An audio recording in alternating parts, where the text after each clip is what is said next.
안녕하세요. 과학이 빛나는 밤에 북빅뱅 독서클럽에 오신 것을 환영합니다. 반갑습니다.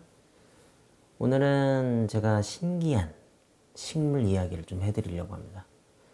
이 식물은 어떻게 보면 살아있는 화석이랄까? 저 깜짝 놀랐어요. 이 식물에 대해서 이제 알게 된 다음에 이 식물이 뭘 닮았냐면요. 이 세상의 모든 과학에 보면은 몇 쪽이었니? 육상 식물 진출하는 그 이야기 있죠? 육상에 이제 식물이 진출하면서 이제 바닷속 생물들이 올라오게 되는데 그게 어디였더라? 아, 여기 맞아요. 쿡소니아. 쿡소니아 있죠, 쿡소니아.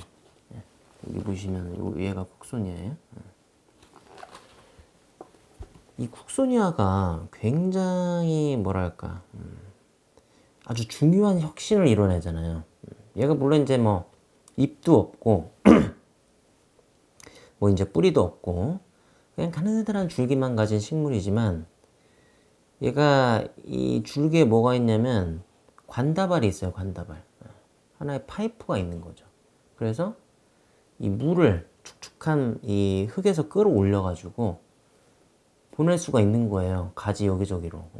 얘는 이제 잎이 없으니까 이제 가지에서 광합성을 하는데 광합성을 할 때 꼭 물이 있어야 되잖아요. 그 재료를 날라다 주는 거죠, 한마디로.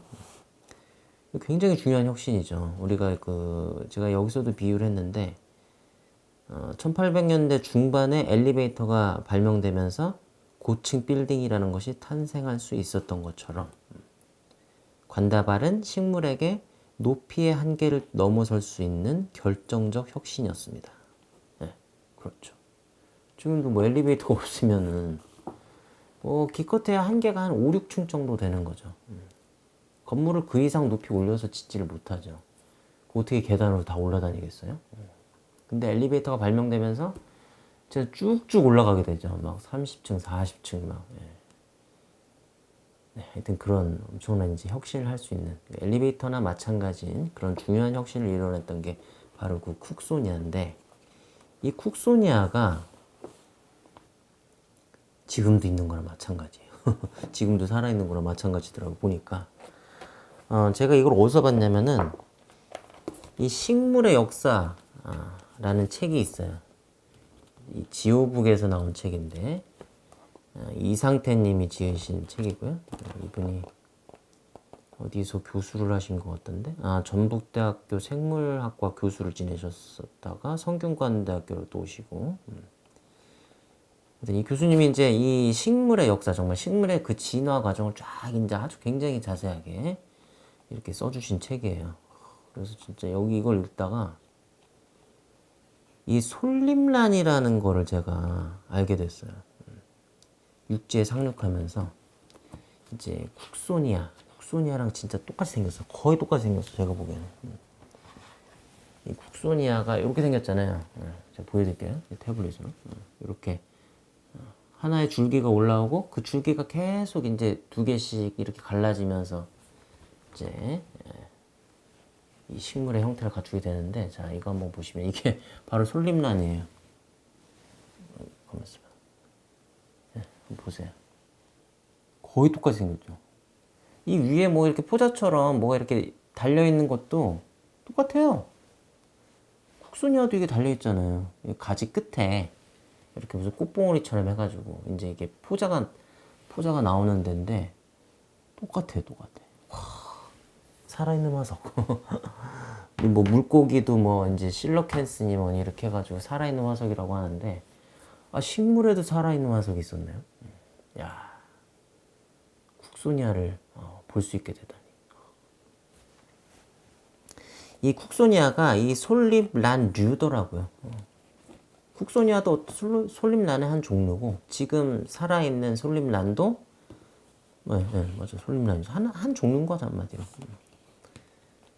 참 그래서 이제 제가 이 솔잎란에 대해서 이제 이야기를 좀 해드리려고 그래요. 이게 이 솔잎란이 이제 얘도 이제 관다발을 갖고 있죠. 뿌리는 이제 뭐 헛뿌리 정도 있고 뭐 잎도 없고 이제 줄기에 관다발 정도 있는 거고, 뭐 포자로 이제 번식하고. 근데 이제 또 하나의 중요한 혁신이 뭐냐면, 이제 진화죠, 진화 한마디로. 이 포자체에서 이제 포자가 나오는데, 이게 배우자체를 만들어요. 배우자체라고 하니까 또 말이 되게 어렵죠? 그러니까 제가 이해하기로는 어떤 뭐랄까 하나의 그 굉장히 어떤 원시적인 꽃이랄까요? 이 꽃이 이 수정을 위해서 만들어진 하나의 기관이잖아요. 따로 만들어진 기관이잖아요. 그래서 거기서 이제 그 꽃가루와 그 암술에 있는 그게 이제 만나잖아요. 그러니까 정자와 난자가 만나는 거죠, 한마디로. 난자가 그 암술에 있고 정자가 이제 그 꽃가루에 있는 거고. 그래서 그 정자와 난자를 만나게 해주는 하나의 기관이 이제 꽃인데, 이 배우 자체도 그 기능은 똑같은 거예요. 뭐냐면 이 배우 자체에 장정기라고 그래가지고 정자를 이제 내뿜는 그런 기관이 하나 생기고, 난자가 이제 있는 그런 암술 비슷한 기관이죠. 그런 것도 생겨요, 같이. 그래서 요거 배우 자체가 요거예요. 여기 보시면 이거예요. 무슨 뭐 그 닌텐도 조이스틱 같이 생기기도 했는데, 이렇게 약간 뼈다귀처럼 생기기도 했죠. 요거. 여기에서 이제 두 개가 같이 생기는 거예요, 정자 난자가. 그래가지고 여기에서 이제 정자가 헤엄쳐 가가지고 난자를 만나는 거예요. 그래서 여기에서 바로 이제 수정이 되면은 이 솔림란이 여기서 이렇게 돋아나는 거예요. 이 배우 자체에서. 그래서 솔림란에서 다시 또 이제 포자가 생겨가지고, 포자가 이제 날아가가지고 배우 자체가 또 되고, 그런 식이 되는 거죠, 한마디로. 그래서 어떤 하나의 진화죠. 뭔가 또 다른 기관이 생긴 거잖아요. 이끼 같으면은 그냥 암구를 수구로 해서 정자가 이제 막 해가지고 이제 암구로에 어떻게 운 좋게 만나면은, 그러면 이제 거기서 그 포자체가 형성되는데, 얘는 기관이 하나 더 있는 거죠. 배우 자체라는. 그러니까 진화를 한 거죠, 한마디로. 그리고 또 하나 이제 혁신이, 진화가 사실은 이제 진화에 대한 개념이 좀 제가 예전에도 말씀드렸었나? 진화에 대한 개념이라는 게 제가 이해한 바로는 그거예요. 복잡해지는 거. 성능이 좋아진다? 그런 건 아닌 것 같아요. 그냥 복잡해져. 어떤 하나의 기관이 더 생기고, 그래서 어떤 뭔가 좀 질서가 좀 더 복잡해지는 거죠. 고차원적인 질서가 되는 거죠. 반드시 성능이 좋다라고는 볼 수는 없어요.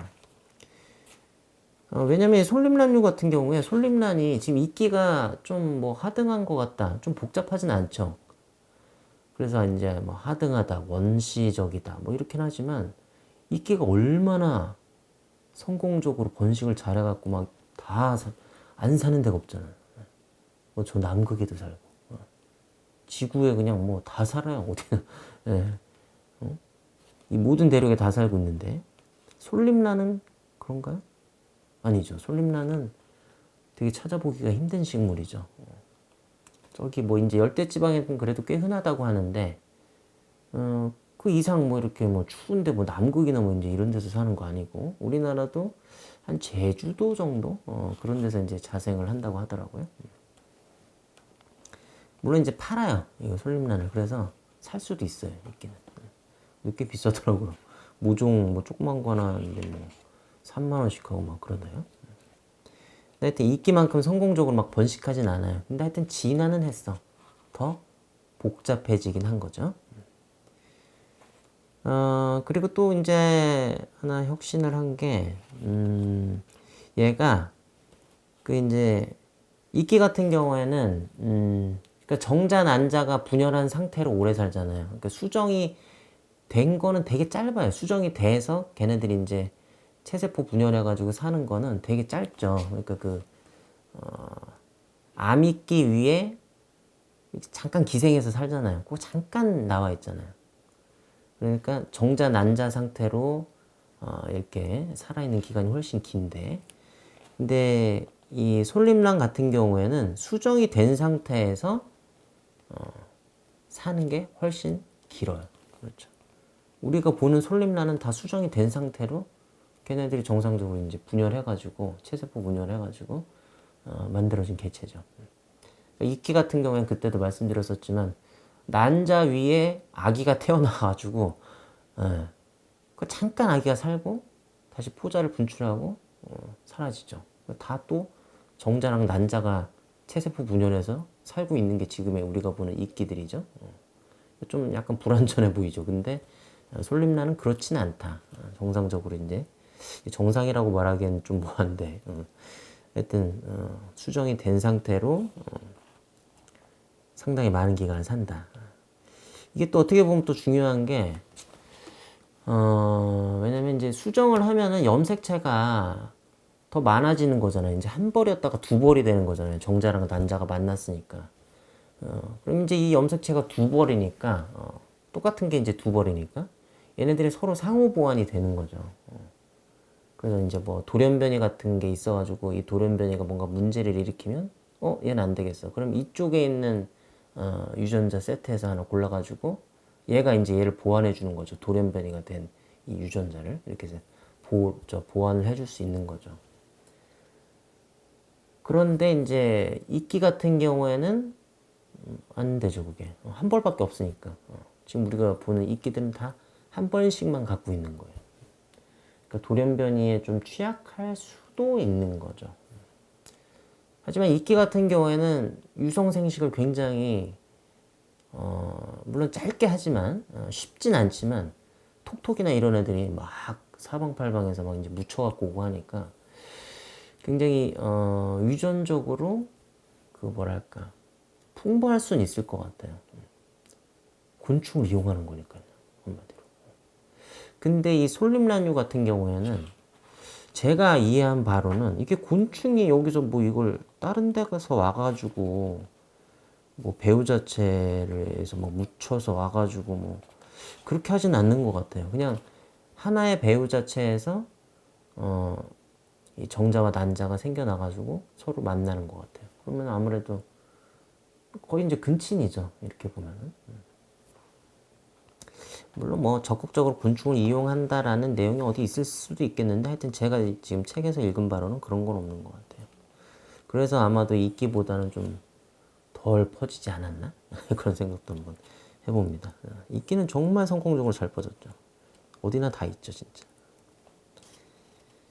네, 하여튼 그래서 이런 부분이 이제 하나의 진화하고 혁신이다 라고 볼 수 있는 거예요. 원시적인 아주 제 생각엔 원시적인 어떤 꽃 같은 게 여기서 생긴 거고 물론 지금의 꽃처럼 곤충을 이용하지 못하지만 적극적으로 그리고 또 뭐가 혁신이었지? 그리고 이제 수정이 된 상태에서 본인들이 이제 살아가는 지금의 보통의 식물들처럼 이제 그렇게 되는 거죠. 수정이 된 상태에서의 기간이 훨씬 길다. 이끼보다는 좀 더 지금의 어떤 진화된 식물에 더 가까운 거죠. 뭐 이제 솔림란에 대해서는 다 이야기를 한 것 같네요. 네, 솔림란을 이제 또 한번 보러 가야 될 것 같은데 직접 한번 봐야죠. 솔림란을. 뭐 어디 식물원에 있을 것 같기도 하고 뭐 안 되면은 제가 이제 뭐 사서라도 한번 보는 쪽으로 한번 해보겠습니다. 네, 그러면 앞으로 이제 엘리베이터를 타실 때 이 솔림란 쿡소니아를 한번 떠올려 보시면 될 것 같아요. 그 최초로 정말 처음으로 어떤 돌연변이를 통해서 이 관다발을 갖게 됐을 때 이제 쭉 올라올 수 있게 되는 거 아니에요? 바닥에 이제 깔려가지고 살다가 쭉 올라왔을 때 최초의 그 시조는 정말 혼자였겠죠. 그래서 쭉 올라와가지고 진짜 완전 그냥 이 하늘을 독차지하는 거예요. 그 우리가 그 롯데타워 가면은 그 전망대 가면은 정말 저 밑에 다 깔려 있는데 진짜 앞에가 다 내 거잖아요. 이 하늘이 다 그냥 아무것도 내 눈앞에 가리는 게 없어. 처음에 그 관다발을 갖고 쭉 올라왔던 그 시조도 쿡소니아 또는 이 솔림란의 시조도 그런 느낌이지 않았을까. 예, 그런 생각을 한번 해봅니다. 그래서 여러분들 이제 엘리베이터를 타실 때 그 어떤 그 뭐랄까 경이로 와, 내가 이 하늘을 독차지할 수 있다니 정말 이 벅차오르는 예, 그런 어떤 뿌듯함이랄까 내가 이걸 해냈구나 마음이 있다면 그런 걸 느꼈을 것 같아요. 그런 걸 한번 엘리베이터를 타실 때 느껴보시면 또 어떨까. 그러면 또 세상을 좀 다르게 보실 수 있는 그런 계기가 되지 않을까 싶습니다. 네, 그러면 다음 시간에 또 이런 세상을 다르게 볼 수 있는 그런 이야기를 가지고 다시 찾아뵙도록 하겠습니다.